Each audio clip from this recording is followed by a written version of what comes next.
Hi guys, আসসালামু আলাইকুম। সবাই কেমন আছেন? আশা করি ভালো আছেন। আমরাও ভালো আছি, আলহামদুলিল্লাহ। তো আজকে আবার চলে এসেছি বাবার বাসায় আম পাড়তে।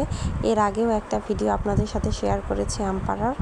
তো আজকে ভাবলাম আবার আরেকটা ভিডিও শেয়ার করি আম পাড়ার। তো এটা ছিল আমরুপালি আম, একটু লেটেই একটা পাকে। তো আমার বর আর আমার মেয়ে পর্যবেক্ষণ করছে যে কেমন করে কি করবে। আমার মেয়েটা অনেক আনন্দপ্রিয়, নাচতেছে। তোরা উঠবে কেমনকে ভাবছে। তো ভাবার আগে আমি উঠে পড়েছি গাছে। এই যে দেখেন আমি আম পাড়ছি। তো আমি একদম খুব উপরে উঠি নাই, মিডিলে উঠেছিলাম। তো ওইখান থেকে যে কয়েকটা আম পেয়েছি পাড়ছি। তো মেয়েদের সব কাজে পারদর্শী হতে হয়, তাই আমি উঠে পড়েছি আম পাড়তে। শুধু আম পাড়ার জন্য না, সেটা রান্না বান্না হোক, যে কোনো কাজে পারদর্শী হতে হয়। তো আমি নেমে পড়েছি। তারপরে আবার আমার বর উঠেছে গাছে। তো ওই আম পাড়ে অনেক উঁচুতে ছিল, ওইখান থেকে আমগুলো ফেলাই দিলে নষ্ট হয়ে যাবে, পরে খাওয়া যাবে না, পচে যাবে। এই জন্য ব্যাগে করে দড়ি লাগায় নিচে আমাদের দিচ্ছে, আমরা ওইগুলো ঢেলে নিয়ে আবার দিয়ে দিচ্ছি। তো আমার মেয়েটা অনেক আনন্দ করছে।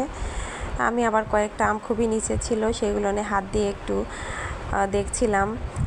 আমার মেয়েটা আবার ওখানে নাচ করছিল। নওগাঁ মডেল টাউন, ওটা নওগাঁ মডেল টাউনের রাস্তা চলে গিয়েছে ওইটা। এখন সবাই এখানে বেড়াতে আসছে নওগাঁ মডেল টাউনে।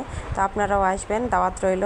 আমার মেয়েটা বাসায় আম নিয়ে এসে আবার দেখতেছে। তো আমরা বাসায় আম নিয়ে এসেছি, তারপরে ভাগাভাগি করে নিলাম। আমি, আমার বোন, আমার মা, আমার এই সব আমগুলো নিয়ে এসে আবার বাসায়ও ভাগাভাগি করা হচ্ছে, যে যাকে পারছি দিচ্ছি। আমার দুলাভাই আর আমার বর মিলে এই সব আমগুলো পেরেছে। ওরা অনেক পারদর্শী আম পাড়াতে।